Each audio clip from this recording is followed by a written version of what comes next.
So I'm going to go over the undergraduate teacher education professional licensure program application packet. This is what our students use to apply to the licensure program, and I'm just going to show you how I go through it with students. The first thing I always point out are the due dates. So students want to be really aware of these to make sure they get everything in on time. This first page will go over the different requirements. It's a letter from our program coordinator, Dr. Marie Lejeune, and it kind of goes over the process of the program itself.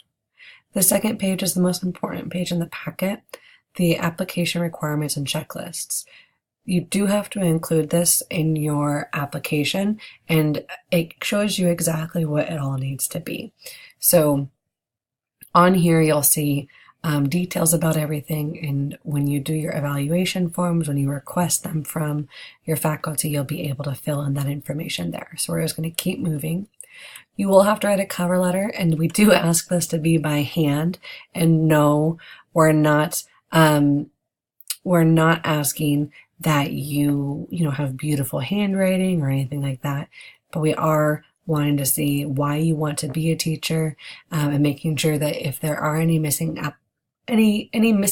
pieces of your application, that you can explain why, what happened.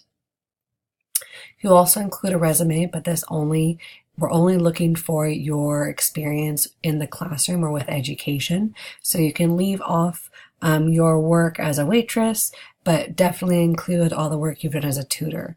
We want to see what kind of experience you've had with kids. And this is another thing that we'll share with, or this is one thing we'll share with the schools to show that you do have experience.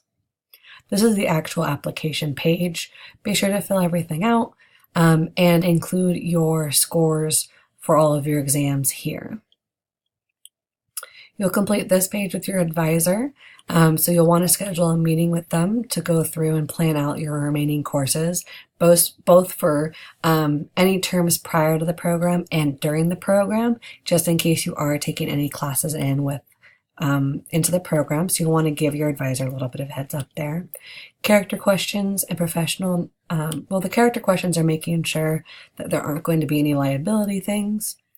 And then the professional knowledge, skills, and dispositions form is a long document that really goes through what you're going to be assessed on. These are the standards that we will use to determine whether or not you get your teaching license.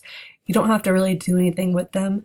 You'll just sign and submit the signed page with your application.